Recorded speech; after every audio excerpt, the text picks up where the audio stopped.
Demikianlah tadi pembacaan Maulid Al-Bidai yang telah dipimpin oleh grup Hadroh Sababul Khair. Mudah-mudahan jadi sebuah wasilah untuk menambah mahabbah kita, menambah rasa cinta kita kepada baginda Nabi Agung Muhammad SAW, dan juga menjadi sebuah sababiyah untuk kita mendapatkan syafaat yaumul qiyamah. Amin amin ya rabbal alamin. Kepada grup Hadroh Sababul Khair kami sampaikan terima kasih.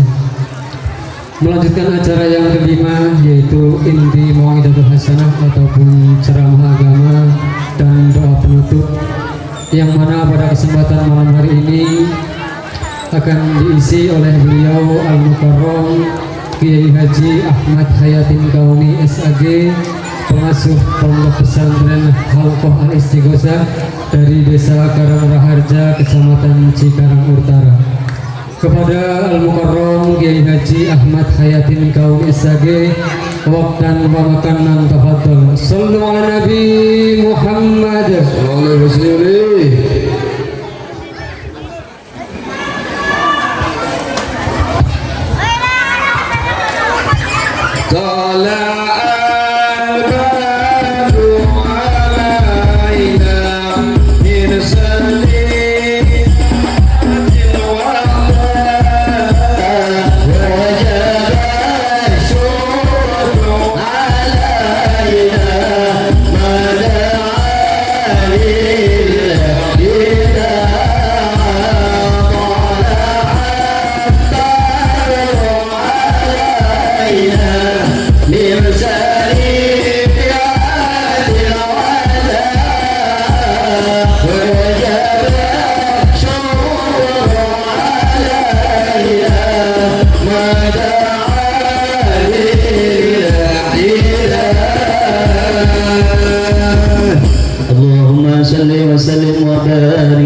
Assalamualaikum warahmatullahi wabarakatuh. Waalaikumsalam. Assalamualaikum warahmatullahi wabarakatuh.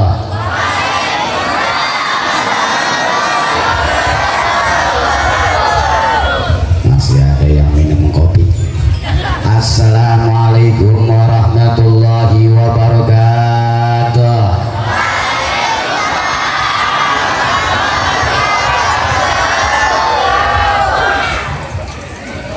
Alhamdulillahi wa kafa,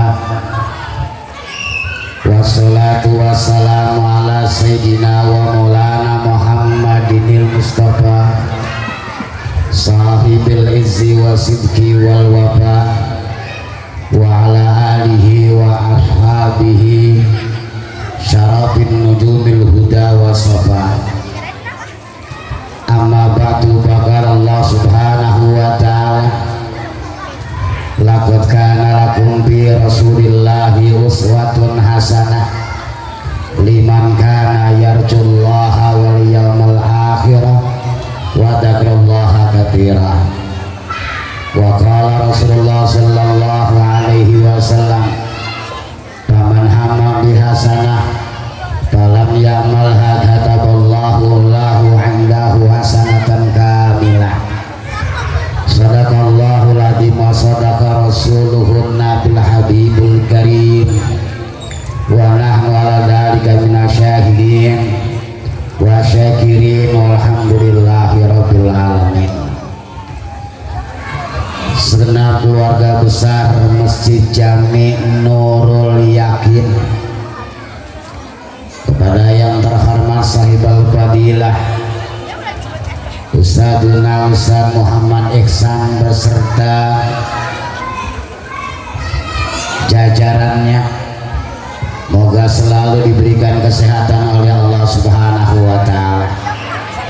Aparatur pemerintah alhamdulillah telah hadir tengah-tengah kita. Abang saya ini Bapak Esra Arianto, moga beliau selalu disehatkan oleh Allah Subhanahu wa ta'ala. Para guru, para asatidz,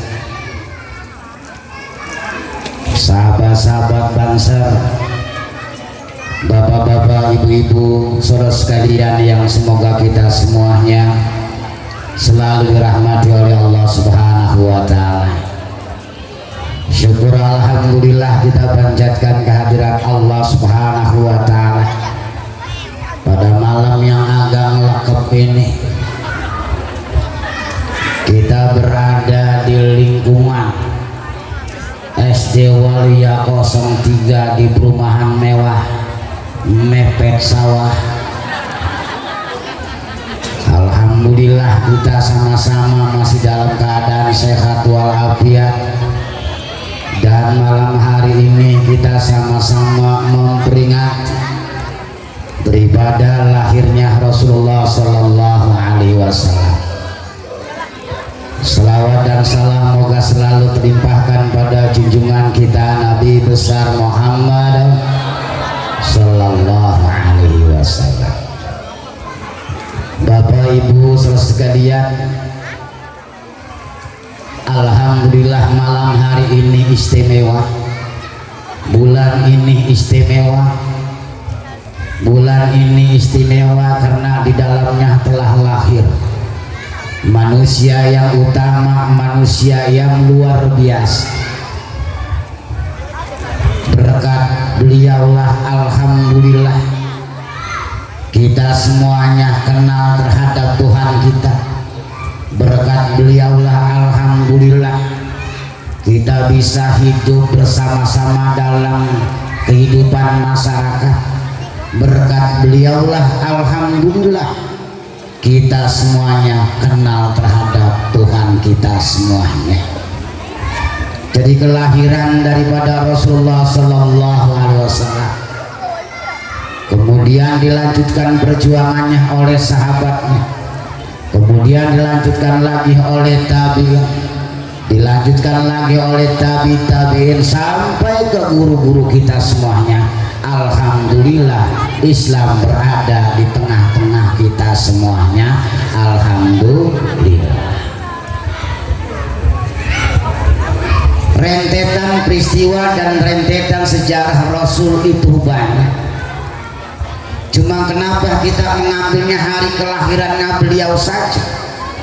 Karena kelahiran ini dari kelahiran ini mengandung harapan-harapan buat kita semua ke depan, sama dengan kita semuanya. Misalnya si bapak punya istri mengandung kemudian melahirkan, berarti bapak-bapak gembira terhadap kelahiran istrinya. Atau ibu-ibu pada saat ini mengandung besok lusa melahirkan, kira-kira gembira apa enggak? Gembira. Coba kalau ibu-ibu mengandung enggak melahirkan, enggak lahir atau enggak beranak tuh ibu-ibu, ini pasti akan memberikan sebuah kekecewaan tersendiri dalam dirinya. Dari kelahiran Rasulullah Sallallahu Alaihi Wasallam ini luar biasa. Kita juga berharap tabarukan terhadap hari kelahirannya dari Masjid Nurul Yakin ini. Moga kita bisa melahirkan generasi-generasi Quran dari Masjid Nurul Yakin ini. Kita berharap bisa melahirkan generasi-generasi Islam yang luar biasa, dan dari Masjid Nurul Yakin ini kita semuanya bisa masuk kepada surganya Allah Subhanahu wa Ta'ala. Tapi yang jelas ada kelahiran yang diharapkan dan ada kelahiran yang tidak diharapkan. Kalau kelahiran Rasul insya Allah dan pasti semua alam mengharapkan kelahiran Nabi kita Muhammad Sallallahu Alaihi Wasallam. Sama-sama tadi kita dengar dari tim hadroh kita menceritakan daripada kisah Nabi kita Muhammad Sallallahu Alaihi Wasallam. Jadi ada kelahiran yang diharapkan dan ada kelahiran yang tidak diharapkan.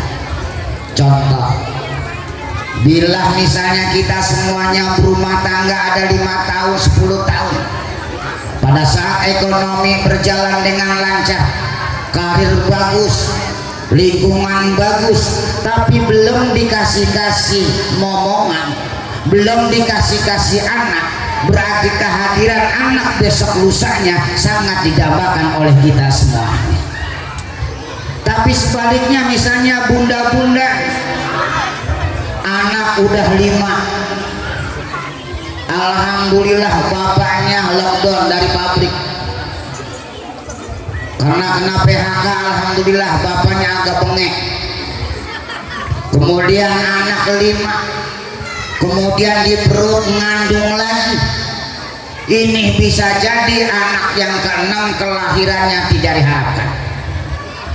Coba kalau anak kelahirannya diharapkan, belum lahir aja nama sudah disiapkan, belum lahir aja pakaiannya sudah disiapkan, belum lahir aja tempat tidurnya sudah disiapkan, karena kelahiran anak itu sendiri diharapkan oleh orang tuanya. Beda dengan anak-anak yang lahirnya tidak diharapkan. Jangankan belum lahir, udah lahir, kalau bisa mah masuk lagi ke dalam, kalau bisa. Makanya dari kelahiran ini kita rayakan malam hari ini, kita berharap sekalipun hidup kita tidak semasa dengan Rasulullah Sallallahu Alaihi Wasallam, kemudian juga kita tidak bisa melihat langsung Rasul, tapi rasa cinta kita kepada Rasul berkat guru-guru kita semuanya, alhamdulillah di masjid ini sama-sama kita berkumpul, dari orang tua kita, bapak-bapak, ibu-ibu, bahkan guru-guru kita semuanya kumpul. Insya Allah Allah akan menurunkan rahmatnya kepada kita semuanya. Alhamdulillah tadi maghrib udah teduh banget tuh, udah sekeliling teduh. Secara logika wah bakal turun. Kalau malam hari ini turun hujan, alhamdulillah acara maulid berantakan. Mungkin barokah daripada masjid kita ini, Masjid Nurul Yakin ini akhirnya hujannya dipindahkan oleh Allah Subhanahu wa Ta'ala. Walaupun masjid kita begini, ini adalah masjid nomor 4 sedunia, Pak. Gila, nomor 4. Nomor 1 itu Masjidil Haram, nomor 2 itu Masjid Nabawi, nomor 3 itu Masjidil Aqsa, yang keempat Masjid Nurul Yakin. Kenapa bisa demikian? Sholat di Masjid Nurul Yakin sama dengan sholat di Istiqlal. Sholat di Nurul Yakin sama dengan sholat di Masjid Al-Jabar. Sama kedudukannya, karena kita ingin mepet sawah aja kurang terkenal. Kalau di tengah-tengah mah insya Allah. Jadi selain Masjidil Haram, selain Masjid Nabawi, selain Masjid Aqsa, semuanya masjid nomor 4. Makanya alhamdulillah, cuman perjalanan ke masjid ini rata-rata berat. Ke Lipo bisa tiap hari kita jalan karena memang kerjanya di Lipo. Mungkin lebih jauh lagi ada yang kerjanya di Bekasi, tiap pagi naik kereta ke Bekasi sampai. Tapi untuk sampai ke Masjid Nurul Yakin ini enggak sembarangan orang bisa sampai. Jangankan sekarang nih agak penting, apalagi besok lusa musim penghujan, jalanan agak becek, bisa jadi yang ke masjid jarang. Jadi orang berangkat ke masjid ini enggak sembarangan. Jangankan yang tua, yang muda aja belum tentu sampai. Jangankan yang ilmunya tinggi, apalagi yang ibunya rendah, belum tentu sampai. Karena perjalanan ke masjid itu adalah perjalanan yang paling berat. Nah, walaupun berat-berat begini, insya Allah masjid inilah yang bisa menghantarkan kita semuanya kepada surganya Allah Subhanahu wa Ta'ala. Makanya malam hari ini kita kumpul dalam rangka peringatan Maulid ini. Kita kumpul di masjid ini, dan masjid ini jadi saksi bahwa kita semuanya cinta kepada Rasulullah Sallallahu Alaihi Wasallam. Suatu saat Rasul dengan sahabatnya ngobrol begini. Kemudian Rasul bertanya sama sahabat-sahabatnya begini, hal alimtu man a'jaba khalqi imanan. Apakah kalian tahu siapakah keimanannya yang paling ajib? Siapakah keimanannya yang luar biasa? Sahabat-sahabat kemudian menjawab, al-imanul malaikah, keimanannya malaikat ya Rasul. Kata Rasulullah sallallahu alaihi wasallam, kaifa tu'minul malaikat? Bagaimana malaikat tidak beriman bahasanya? Karena malaikat itu sendiri yang dapatkan perintah dari Allah Subhanahu wa taala untuk menyampaikan wahyu kepada para nabinya. Kemudian sahabat menjawab lagi, berarti iman yang paling hebat adalah imannya para nabi ya Rasul. Kemudian kata Nabi, bagaimana para nabi tidak hebat keimanannya? Karena nabi sendiri yang tahu yang dia dapat mandat daripada Allah Subhanahu wa taala. Kemudian sahabat Rasul menjawab lagi, oh kalau begitu keimanan daripada sahabat-sahabatmu ya Rasul. Kata Rasulullah sallallahu alaihi wasallam, bagaimana sahabat-sahabatku keimanannya tidak luar biasa? Dia sehari-hari bersamaku, dia sering melihat mukjizat pada diriku, dan apa-apa yang diturunkan oleh Allah Subhanahu wa taala kepadaku mereka tahu semua. Kemudian kata Rasulullah sallallahu alaihi wasallam, keimanan yang paling bagus adalah keimanan nanti datang sebuah umat atau sekelompok umat setelah kita semuanya yang mereka tidak melihatku tapi mereka membenarkanku. Mereka tidak tahu tentang diriku tapi patuh terhadap perintah-perintahku. Insya Allah umat yang disebutkan itu adalah kita semuanya, insya Allah. Kayak kita ini hidup tidak semasa dengan Rasul, kita juga tidak kenal dengan sahabat-sahabat Rasul. Alhamdulillah wasilahnya gara-gara guru-guru kita. Guru kita punya guru, gurunya punya guru, punya guru, punya guru, punya guru. Insya Allah silsilahnya sampai kepada Rasulullah Sallallahu Alaihi Wasallam. Bapak Ibu sekalian, jadi keimanan kita ini adalah keimanan yang diharapkan oleh Rasulullah Sallallahu Alaihi Wasallam. Cuman keimanan kita ini banyak tantangannya, banyak rintangannya, banyak godaannya. Ya, kayak ibu-ibu kalau mau ke Majlis Ta'lim atau ibu-ibu Patayat, kadang-kadang mau berangkat ke Majlis Ta'lim itu sendiri banyak banget rintangannya. Mau berangkat ngaji, anak lah segala marah-marah. Mau berangkat ngaji, cucian lah belum beres. Mau berangkat ngaji, kadang-kadang anak pada berantem. Berat kayak berat. Bapak-bapak juga sama, mau ngaji kayaknya kaki ini berat banget. Kadang-kadang mau ngaji ada aja kamu berat. Nah karena beratnya tantangan dan rintangan kita semuanya, kalau memang kita ada sebuah keinginan, kemudian keinginan itu sendiri bahasa tidak sampai tapi udah ada niat dalam diri kita, insya Allah niat tersebut akan dicatat oleh Allah Subhanahu wa taala menjadi amalan yang baik. Bapak Ibu sekalian, jadi kelahiran itu adalah sebuah tanda kegembiraan. Dengan kelahiran Nabi alhamdulillah kita gembira. Nah kalau kematian itu merupakan sebuah kesedihan. Jangankan kematian yang sesungguhnya, kita nih usaha agak sedikit mati kita sedih. Kita misalnya dalam rumah tangga ada sebuah cocok kita sedih. Ini tanda-tanda sebuah kematian bahasanya.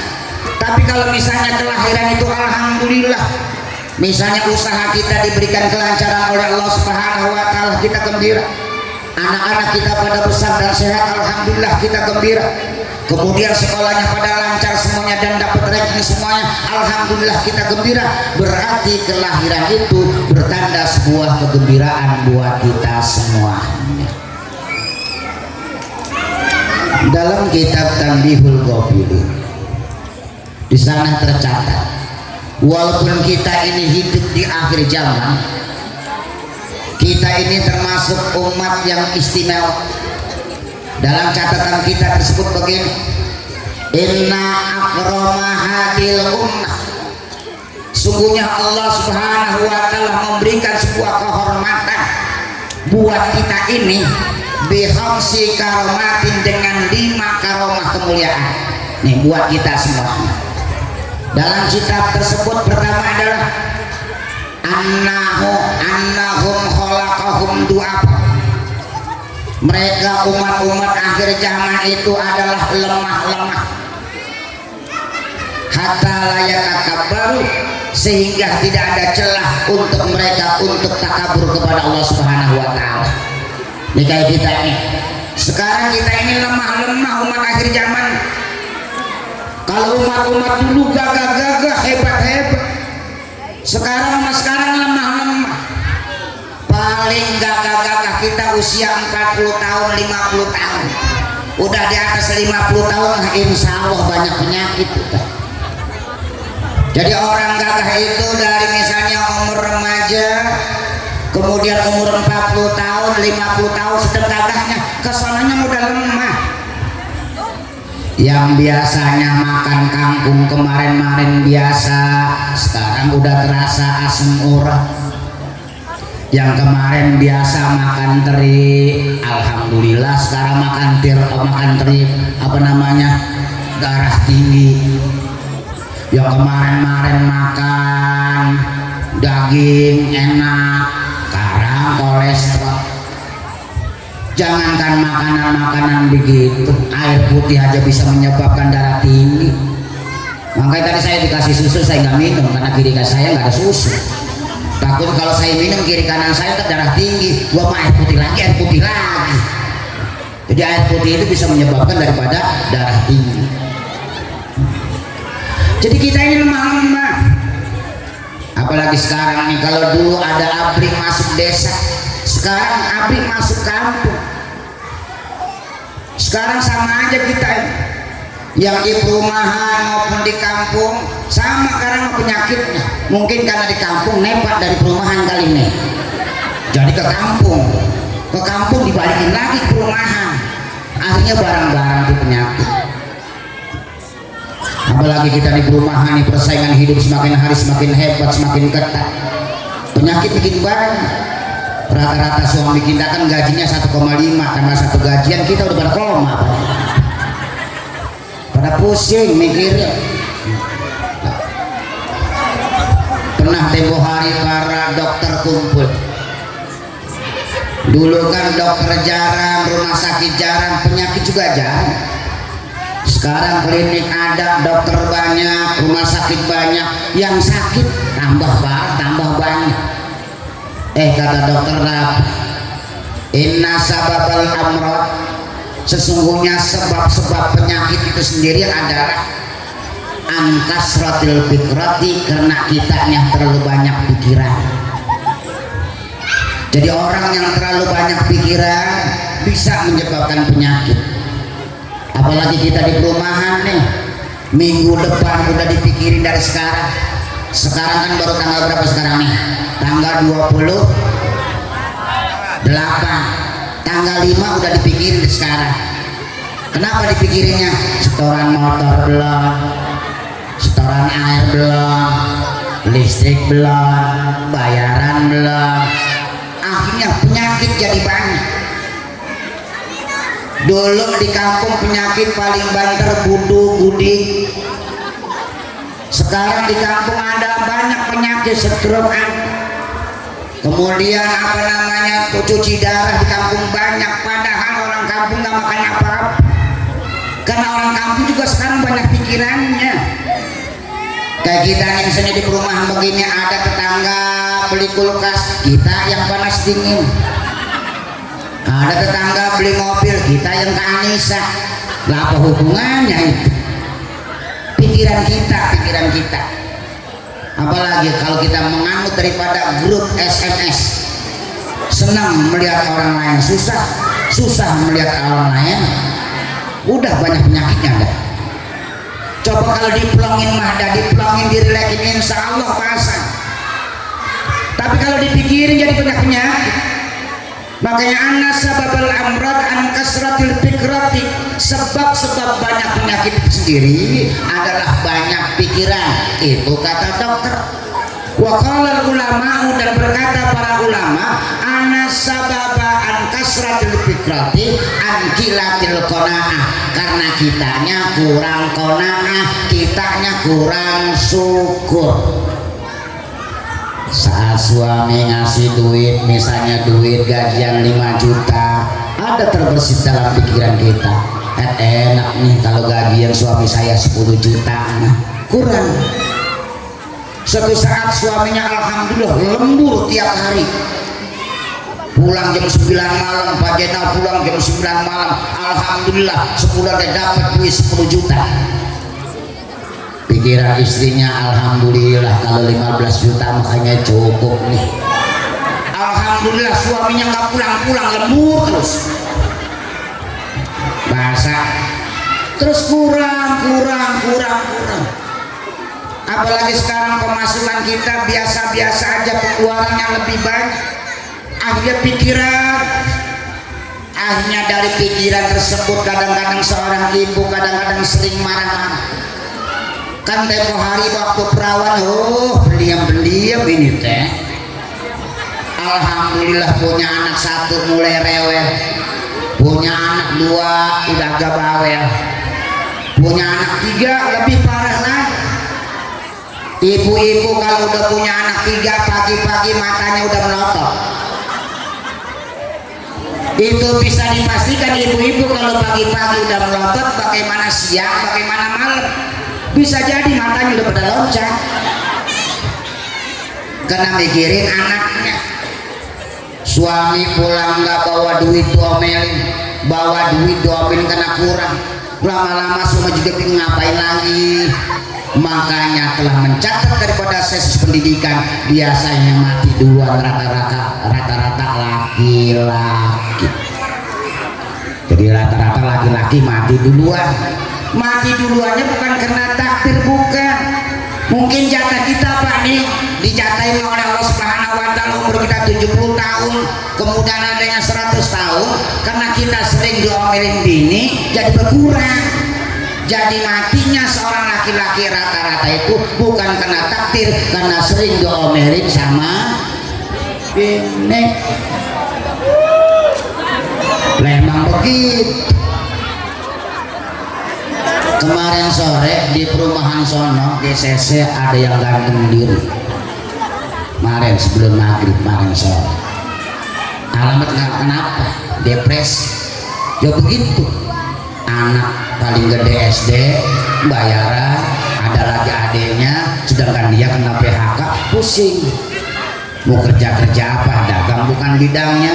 Nyampe rumah sering diomelin bini, akhirnya gantung diri. Sebelumnya lagi mau di Sakura juga ada anak muda lagi, habis sholat subuh dari sononya mau ngerayu malaikat, dia gantung diri teh sholat subuh dulu, pakai peci, pakai koko, pakai kain, habis sholat subuh doa bareng-bareng teh gantung diri. Masalahnya sepele, kena pikiran, kena utang bahasanya. Makanya kalau bisa mah besok lusa kita belum mau utangnya kita kecilin yang pada akhirnya kita nggak punya utang. Tuh Ustaz, kalau nggak utang mah nggak punya. Apalagi saya mas suami saya karyawan biasa, sekarang agak segeran nih. Entar karena udah bulan akhir, bulan Rabiul Awal, besok kan udah Rabiul Tsani, besoknya lagi Jumadil Ula, besok lagi Jumadil Tsani, kemudian Rajab, nah Saban udah mulai pusing lagi. Ramadan udah parah itu, udah stadium 4 itu Ramadan. Akhirnya apa sih istri toh Pak, pokoknya punya duit nggak punya duit kita harus pulang kampung. Bagaimana suami akan tenang? Makanya si suami mah bikin kemari jarang yang bikin gemuk dah, bikin langsing. Kalau si suami, Kalau istri mah insya Allah bikin kemari, bikin banyak kesel, bikin banyak pikiran, biasanya bikin banyak lebar biasanya. Biasa. Jadi kembali kan. Jadi annakum khalaqahum itu apa? Umat-umat sekarang ini adalah umat yang lemah supaya apa? Supaya nggak ada yang disombongkan. Kalau dulu Fir'aun sombong wajar, umurnya panjang. Bahkan umat-umatnya dulu ada yang umurnya 1000 tahun, 2000 tahun. Sekarang kan umur kita ya paling ya berapa puluh tahun bahasanya. Nah, kesempatan ini kita gunakan dengan sebaik-baiknya agar kita semuanya menjadi manusia yang berarti, menjadi hidup yang berarti buat kita semuanya. Kalau secara keilmuan nih, kita ini hidup antara huruf B dengan huruf D. B, D. B itu bit kan lahir, D itu kan D mati, tengah-tengahnya ada huruf C. Kita udah lahir udah B nih. Nah, C-nya apa? C-nya itu choice itu pilihan. Maksudnya menjadi makhluk pilihan terserah. Menjadi makhluk yang taat silakan, enggak taat juga silakan. Menjadi manusia yang berguna silakan, enggak berguna juga silakan. Menjadi manusia jadi pahlawan silakan, menjadi pecundang juga silakan. Tergantung kita semuanya. Tapi ingat, sebentar lagi ada huruf D. D mati. Jadi C ini sendiri kita pilihan semua. Nah, dari pilihan ini, waktu yang singkat ini, kan bahasanya hidup kita itu antara ajan dan koma. Makanya disunahkan kalau seorang bayi lahir itu disunahkan dan dianjurkan itu diajanin dan dikomati. Kemudian kalau ada orang yang meninggal juga sama, pada saat dikuburin itu diajanin dan dikomati. Ini kan ajarnya apa maksudnya? Kita ini hidup itu nggak lama antara ajan dan koma. Karena antara ajan dan koma itu berarti kita singkat, kayak singkat. Apalagi kata Imam Syauqi begini, waladaska ummuka yabna adama bagian wan nasu haulaka yadhakuna surura fajlab limafsika antakuna idabaqo fi yaumi mautika dhahikan masrura. Ingatlah manusia, pada saat engkau lahir engkau dalam keadaan menangis, orang lain pada tertawa. Semua bayi, bahasa bayi semuanya di dunia ini pada saat lahir itu pasti nangis. Kalau bayi nggak nangis, diusahakan oleh bidan itu supaya nangis. Kalau bayi diupayakan nggak nangis, alamat si bayi tersebut akan bisu.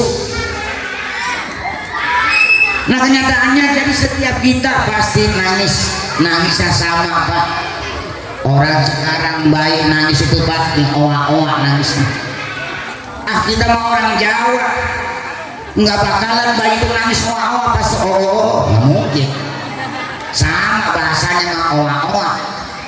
Jangankan di kita, di Inggris juga sama oa-oa, di Arab juga oa-oa. Nggak bakalan bayi Arab pas lahir deh bukan oa-oa. Al-Badru, Al-Uta, Al-Bukat, enggak. Pasti oa-oa. Jadi ingatlah pada saat kita dilahirkan kita dalam keadaan menangis, sedangkan orang lain tertawa karena melihat kita lahir dalam keadaan sehat. Cuman permasalahannya kenapa kita lahir dalam keadaan menangis? Kata dokter, bayi lahir nangis itu sendiri karena senam awal. Kenapa senam awal itu sendiri nangis? Sebagusnya mah misalnya bayi itu lahir itu sendiri bukan nangis tapi tertawa. Apalagi kalau nyanyi, misalnya apa ini ketua DKM Pak Muhammad Ihsan istrinya hamil, pas beranak deh gitu bayinya langsung nyanyi, pas brojol nyanyi why do you love me, insya Allah bidannya pada kabur. Jadi si bayi itu nangis khawatir dia tidak bisa menjaga perjanjian dirinya kepada Allah Subhanahu wa Ta'ala. Pada saat janjinya di alam alam ajali, kemudian yang kedua diingatkan lagi pada saat dia di alam rahim. Tuh ibu-ibu di dalam rahim kan, pada saat kita usia 4 bulan ini, Allah Subhanahu wa Ta'ala mengutus malaikat di samping meniupkan ruh, kemudian menetapkan di kasbi rizkihi wa ajalihi wa amalihi wa sakyun aw sa'id. Ditetapkanlah rizkinya, ajalnya, amalnya, bahagia atau sengsaranya. Kalau si bayi itu menerima koda tersebut, dia akan lahir dengan selamat. Tapi kalau si bayi tersebut tidak mau ditetapkan kodoknya, nggak mau ditetapkan rezekinya segitu, nggak mau rasanya, ini alamat di kita itu sendiri. Kalau dalam bahasa kita sehari-hari, alamatnya keguguran. Ada yang keguguran, kadang-kadang ada juga yang hilang. Ada seorang ibu pas hamil udah gede misalnya, umur 8 bulan mau naik 9 bulan, pas malam-malam teh mimpi apa, alhamdulillah bayinya ada yang ngambil, pagi-pagi perutnya kempes, kayak kempes. Kalau bahasa kampung mau begini, mak kenapa sih perut kita kempes begitu, padahal besok lusa kita udah siap-siap melahiran. Kata nenek-neneknya, itu dimakan sama kalawahok katanya. Tahu kalawahok apaan, saya juga ngerti. Itu bayi itu nggak menerima daripada ketentuan Allah. Dulu kan zaman ajali, di zaman ruh nih, alam ruh kita bareng-bareng. Kemudian kita diambil persaksian kita oleh Allah Subhanahu wa Ta'ala. Kata Allah Subhanahu wa Ta'ala, alastu birabbikum. Kita menjawab qalu bala sahibna. Kata Allah Subhanahu wa Ta'ala, bukankah aku ini adalah Tuhan kalian? Kita sebagai ruh menjawab, benar, engkaulah ada Tuhan kami. Kemudian pada saat itu ruh menjawab, baru dah ditiupkan ke rahim ibu kita masing-masing. Di alam rahim ibu kita juga sama. Kita pada saat ditiupkan roh itu ditetapkan 4 perkara. Kalau memang kita nerima, selamat. Nah akhirnya bayi itu nangis, takut-takut nggak bisa menjaganya, karena dunia ini luar biasa, tantangannya luar biasa. Enggak semua harapan orang tua itu jadi kenyataan. Bapaknya baik, emaknya baik, dan tentu anaknya jadi baik. Lingkungannya baik, dan tentu perangainya jadi baik. Makanya sebelum itu biasanya dulu kita yang masih muda ini dulu, untuk nyari jodoh teh bahasanya hati-hati. Melihat lelaki enggak harus ganteng, melihat perempuan enggak dilihat cantik aja, yang penting bener. Karena kita berharap nanti pada saat kita sudah menikah, berharap anak-anak kita ini sendiri yang bisa meneruskan daripada agama kita semua. Ada cerita konyol mau begini, ada orang hebat, pinter, kaya, tapi jelek. Pinter, kaya, hebat, jelek. Badannya bogel, gendut, hitam, tapi hebat orangnya mah. Udah gitu pengen nikah, ceritanya dia ini nikah, gengsinya tinggi, pengennya yang cakep-cakep, yang cakepnya gak demen sama dia, orang dia jelek. Akhirnya apa, di sana ditolak, sini tolak. Akhirnya dia berpikir begini nih, alhamdulillah saya dikasih fadl oleh Allah Subhanahu wa Ta'ala. Sekalipun tubuh saya jelek, udah pendek, hitam, tapi saya alhamdulillah skill saya jalan, ilmu saya jalan, kekayaan saya jalan. Bas akhirnya nyari perempuan, dia sadar diri, nyari yang cakep nggak mau. Nyari dah sini, misalnya ke Waluya sini, perumahan, dapat pojokan dosono, perempuan cakep tapi bego, cakep tapi bego. Sekarang kan apa-apa kan zaman dokter, sekarang kan apa-apa zamannya banyak obat-obat medis. Nggak apa-apa dah saya nikah sama yang bego kayak gitu, cakep. Berharap ntar kalau saya punya anak, cakepnya kayak emaknya, pinternya kayak bapaknya, kata dia. Alhamdulillah berlangsung pernikahan. Setelah nikah sebulan 2 bulan, istrinya kan hamil. Lama-lama hamil, alhamdulillah melahirkan. Bocah lama-lama bikin gede, jeleknya kayak bapaknya, begonya kayak emaknya. nggak bisa diprediksi anak. Makanya kita kan berharap kepada Allah Subhanahu wa taala yang terbaik buat anak-anak kita semuanya.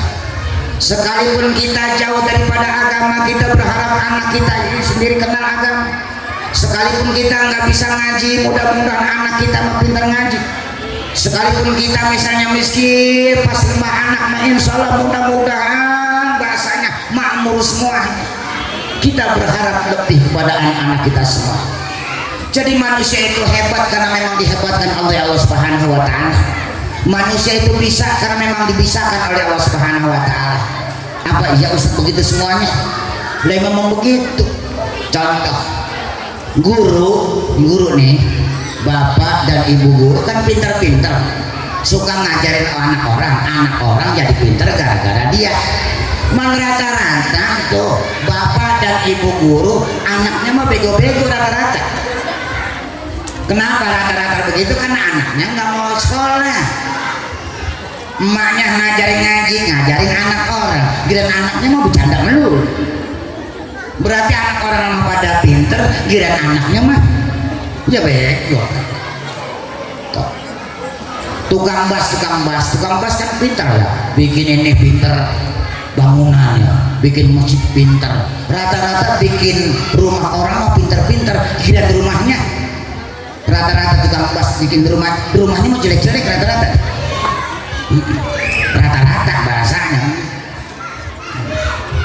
Atau tempo hari ada kejadian yang namanya rumah polisi mah aman, rumah apalagi polisi. Tapi kan ada kejadian kemarin polisi ditembak sama polisi di rumah polisi, lagi mana itu kan bingung gitu. Polisi ditembak sama polisi di rumah polisi.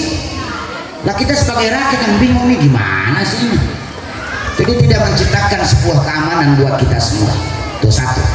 Jadi annahum khalaqahum itu apa, bahwasanya kita ini umat yang di akhir zaman ini apa lemah, apa yang kita banggain. Sekarang kita gagah, bisa jadi besok lusa akan stroke. Sekarang kita cantik, bisa jadi besok masih kena api, muka kita jadi rusak. Sekarang misalnya kita pejabat, bisa jadi besok nggak kepake. Sekilas mah bahasa kita ini lemah kayak lemah. Makanya dua apa? Nah, kelemahan kita hendaklah kita jadikan sebuah senjata buat kita untuk mengadu kepada Allah Subhanahu wa taala. Satu. Kedua, annahum. Kalau yang pertama annahum khalaqahum itu apa? Yang kedua adalah annahum khalaqahum qasir. Rata-rata orang akhir zaman ini kecil-kecil kayak kita, nggak ada yang gede-gede. Dulu ada orang misalnya banyak yang 3 meter, 4 meter. Suatu saat misalnya kita ziarah kemana-mana ada kuburan panjang, berarti orang juga panjang. Nah sekarang orang pendek-pendek, paling tinggi di 160, 170, pendek-pendek. Ini menandakan apa? Kenapa kita kecil-kecil? Supaya kebutuhan kita juga kecil-kecil. Makan kita enggak banyak, minum kita enggak banyak, baju kita juga enggak memerlukan bahan yang banyak-banyak karena kitanya kecil. Coba kalau misalnya kita yang gede-gede misalnya tinggi-tinggi kayak pohon kelapa bahasa, kan memakan bahan yang luar biasa. Itu yang kedua. Kemudian yang ketiganya, jala umrohum qasirah. Rata-rata umat akhir zaman itu umurnya pendek-pendek. Kenapa pendek-pendek umurnya sekarang? Supaya dosanya juga sedikit. Kalau dulu ada umat yang ribuan tahun, umatnya dosanya juga banyak. Nah sekarang umur kita pendek-pendek, misalnya 60 tahun, 70 tahun, tapi rata-rata 70 tahun juga udah jarang. Coba dari depan sampai kemari kita cari aki-aki yang umur 100 tahun lebih, jarang. Kalau di kampung mungkin masih ada. Kalau di kampung makan banyak gerak bahasanya. Kalau di kita di perumahan kan bukan banyak gerak, banyak naik motornya. Ke warung naik motor, ngantar sekolah naik motor, ke masjid naik motor, ke musola naik motor, bahkan buang air naik motor. serba naik motor, jarang gerak. Dengan jarang geraknya akhirnya kita jabatannya banyak penyakitnya.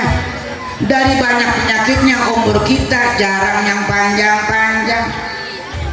Umur 40 tahun udah stroke, umur 40 tahun udah ubanan banyak banget, umur 40 tahun udah bingung. Apalagi kalau nggak ada kegiatan, anak banyak, bini galak. Itu laki yang umur 30 tahun kayak tua apa? Ngelamun, kayak banyak ngelamun. Jadi umur kita semuanya itu rata-rata pendek-pendek. Supaya apa? Pendek-pendek itu supaya dosa kita juga nggak terlalu banyak. Emang yang enak apa? Belajar sama orang gila. Orang gila mah beda sama kita. Kita kan minum yang bersih, makan yang bersih. Orang gila mah lepas dari dimensi itu semuanya, sehat deh orang gila. Nah untungnya jadi orang gila, suatu saat mati nggak bakalan ditanya sama malaikat. Pas ditanya man rabbuka, ya Allah bagaimana saya ngejawab? Saya hidup di dunia aja gila. Makanya orang gila mah nggak ada hisabnya. Makanya kalau bapak-bapak, ibu-ibu mati nggak mau ditanya sama malaikat, jadi gila aja. Nggak ada beban orang gila. Kita misalnya kenapa nih kita si bapak-bapak kerja dari pagi sampai pagi lagi, bahkan lembur lagi, karena kita punya tanggung jawab nih, istri mana? Coba kalau kita nggak punya istri, nggak punya anak, mungkin tenang kita. Tapi nggak begitu juga sih ya. Orang nggak punya bini, nggak punya anak, malah bingung pulang kemana. Sekarang punya anak, punya bini, malah bingung nyari makannya kemana. Memang hidup ini adalah perjuangan buat kita semuanya. Jadi sekalipun hidup kita singkat, ayo kita coba kita isi hidupnya dengan sebaik-baiknya. Kalau bisa hidup sekali berarti mati. Hidup sekali berarti mati. Yang merugikan udah hidup sekali, nggak ada artinya kita, nggak ada manfaatnya kita mati. Apa bedanya manusia dengan binatang? Apa bedanya kita dengan kerbau? Apa bedanya kita dengan sapi? Kalau masalah makan ya makan, masalah minum ya minum, masalah kawin ya kawin. Tapi nilai manusia itu sendiri di mana bahasanya? Kalau kita hidup sekali berarti mati, barulah hidup yang sesungguhnya. Nah supaya hidup kita dengan sesungguhnya, kita ngikutin siapa? Kita nggak mungkin langsung belajar kepada Rasulullah SAW. Kita nggak langsung bisa melihat Rasulullah SAW sholat. Kita nggak langsung bisa melihat Rasul lagi puasa. Lihatlah guru-guru kita semuanya, belajar melalui guru. Sekarang kan rata-rata orang nggak mau belajar sama guru. Guru rewel guru mah. Ini salah, itu salah. Udah aja belajar sama YouTube. Bukan apa-apa Pak, sekarang majlis taklim rame, bukan majlis taklim Nurul Yakin yang rame, bukan majlis taklim Baitul Jannah, bukan. Tapi majlis taklim yang rame adalah majlis taklim al YouTubiyah dan al Googleiyah. Yang rame apa-apa nanya di situ, apa-apa nanya di situ.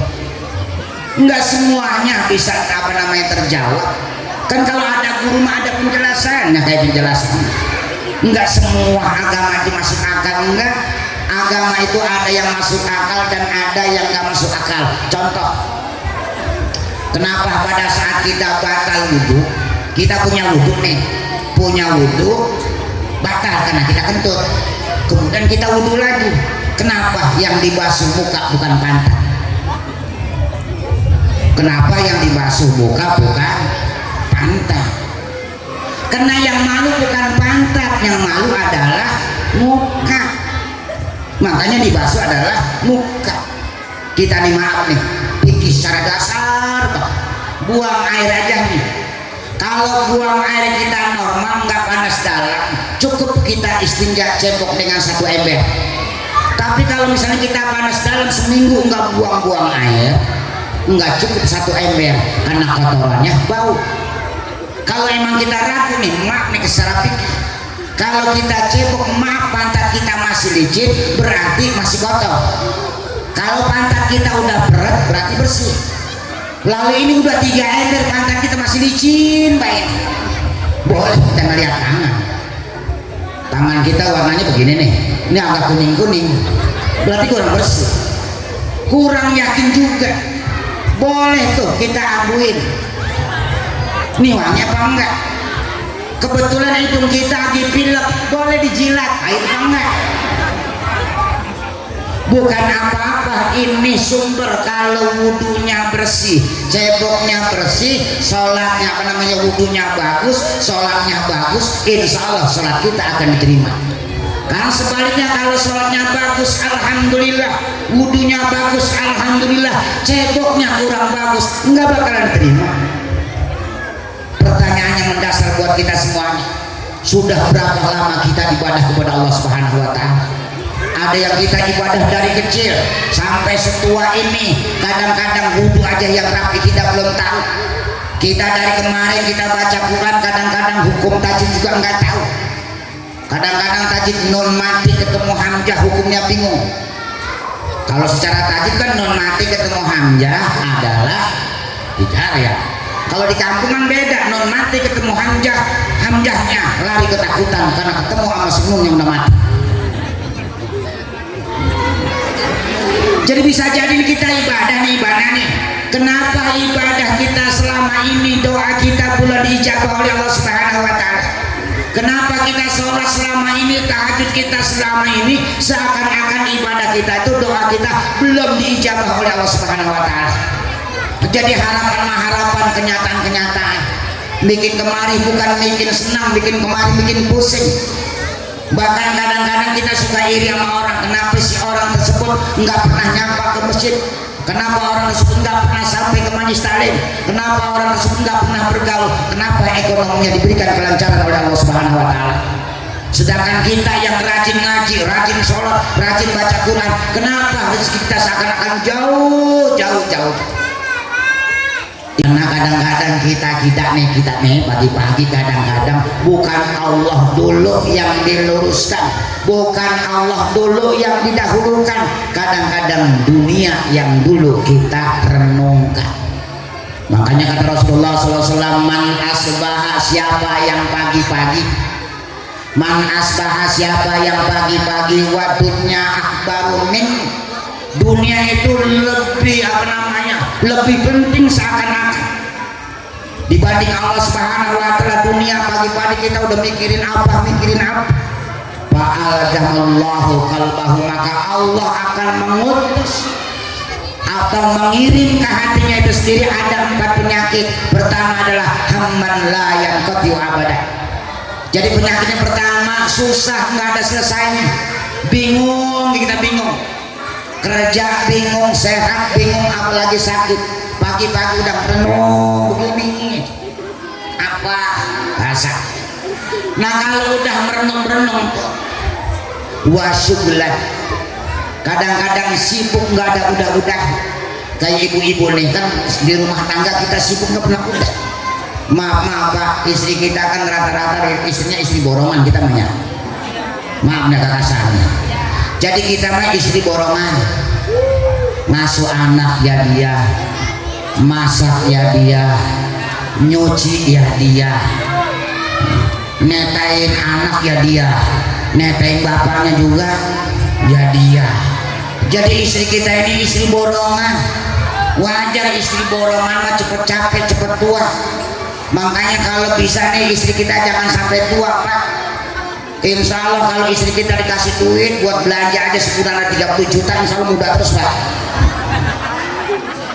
Ini makanya alhamdulillah ada majlis taklim, ada patayat, ada masjid, ada pengajian.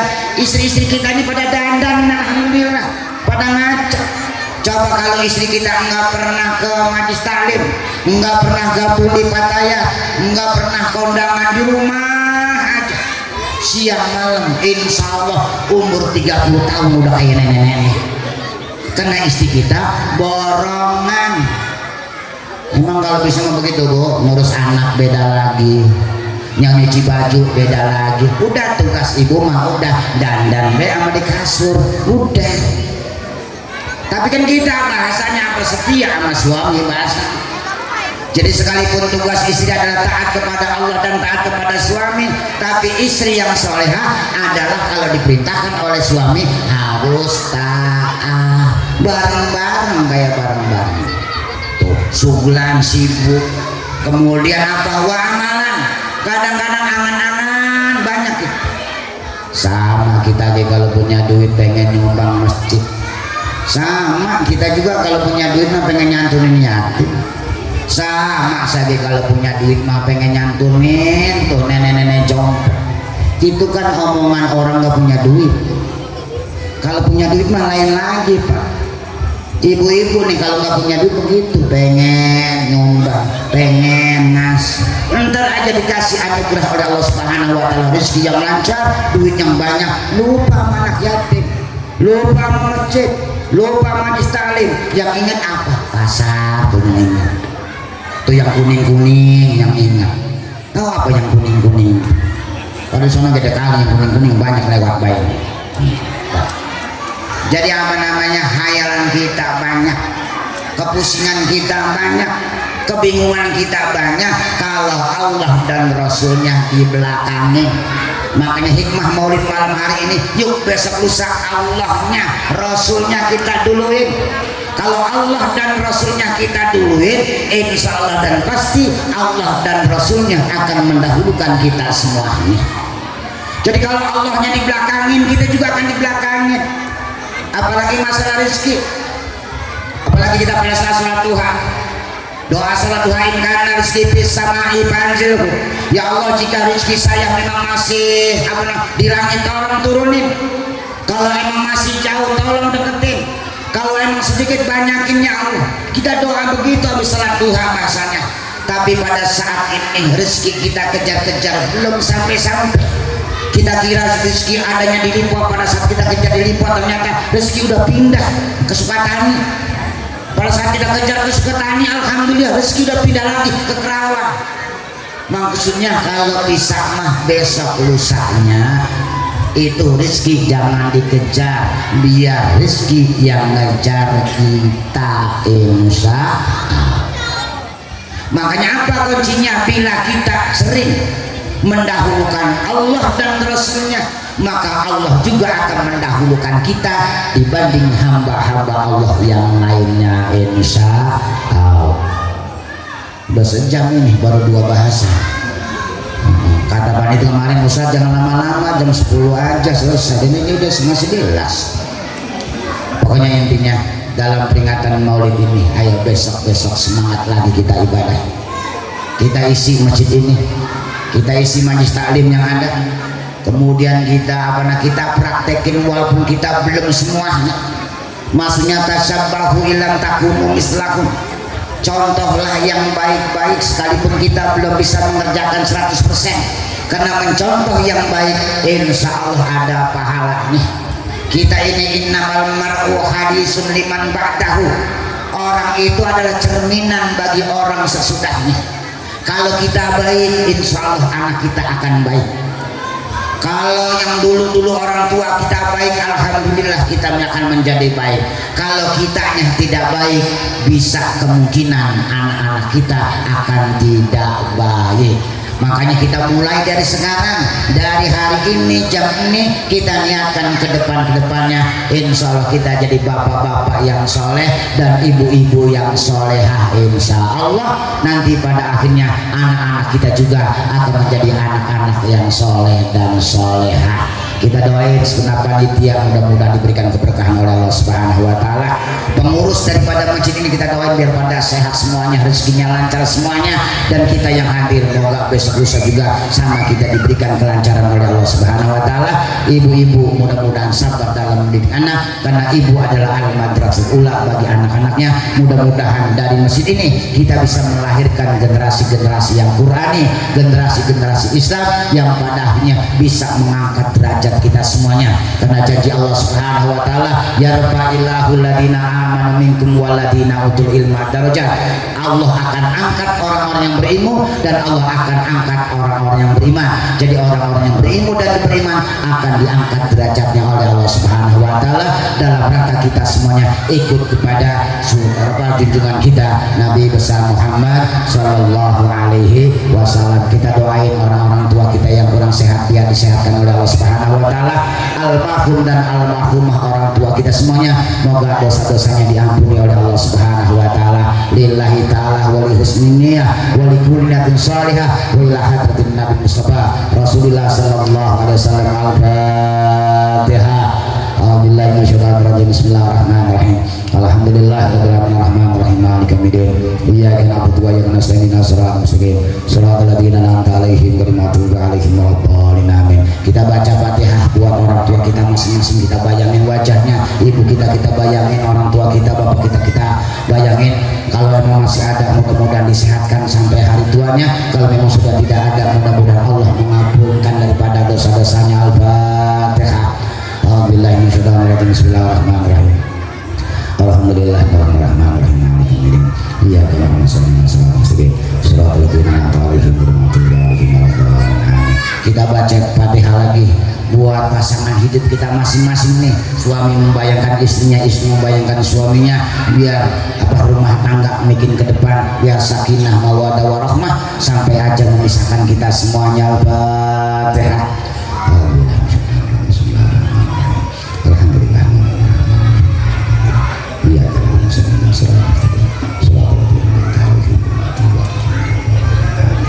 Fatihah buat anak kita semuanya. Anak kita ada 4, kita bayangin wajahnya semuanya. Yang badan juga kita doain biar jadi soleh semuanya. Al-Fatihah. Alhamdulillah.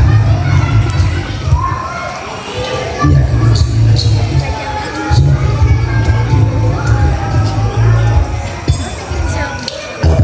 Al-Fatihah terakhir kita mohon kepada Allah Subhanahu wa taala agar besok, lusa, minggu depan, bulan depan, tahun depan kita semuanya bisa berziarah ke makam Rasulullah sallallahu alaihi wasallam di Madinah Al-Munawwarah. Al-Fatihah.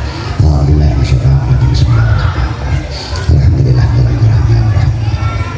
Ya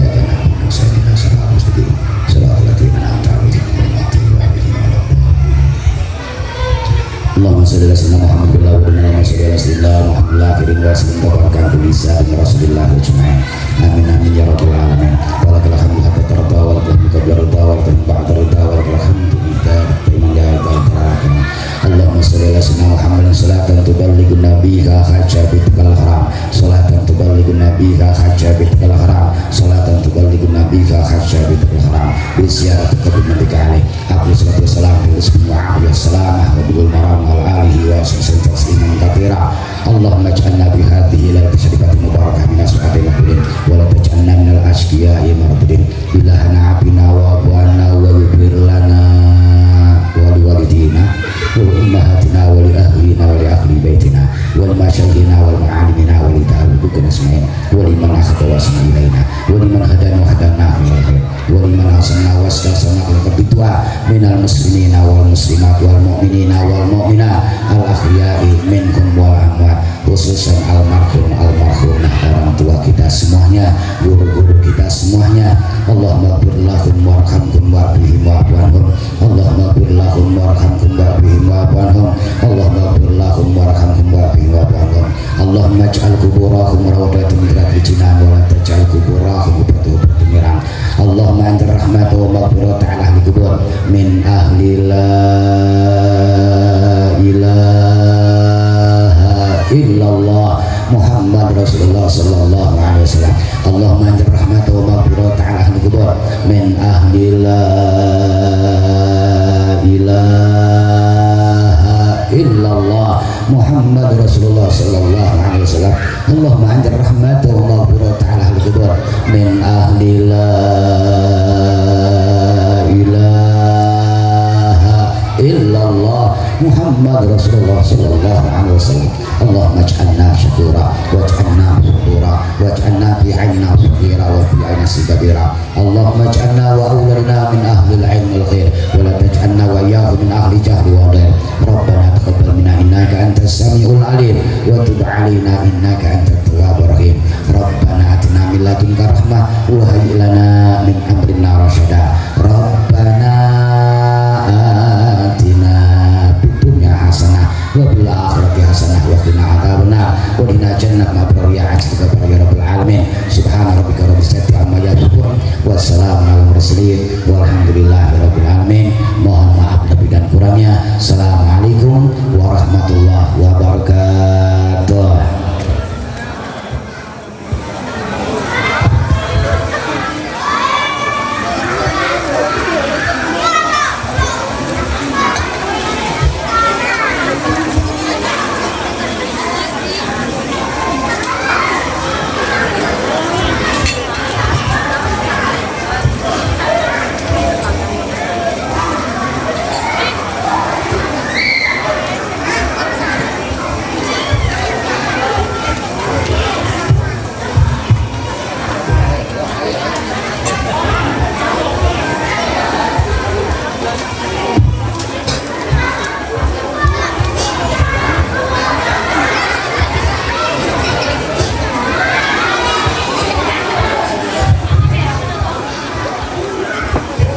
Demikianlah tadi inti mau'izatul hasanah ataupun ceramah agama yang telah kau tersabtu atau disampaikan oleh beliau Al-Mukarram Romoki Haji Ahmad Hayatin Kauni SAG, pengasuh pondok pesantren Halqah Al-Istighosah dari Desa Karangraharja, Kecamatan Cikarang Utara. Mudah-mudahan apa yang beliau sampaikan dapat kita terima dan mampu kita amalkan dalam kehidupan sehari-hari. Amin amin ya rabbal alamin. Kepada Al-Mukarram Romo Kiai Ahmad Hayatin Kauni SAG kami ucapkan banyak terima kasih. Hadirin hadirat rahimakumullah, saya sebagai pembawa acara pada malam hari ini yang jelas dari awal sampai akhir banyak kesalahan dari saya pribadi, mohon maaf yang sebesar-besarnya. Saya akhiri, wallahul muwaffiq ila aqwamit thoriq. Assalamualaikum warahmatullahi wabarakatuh.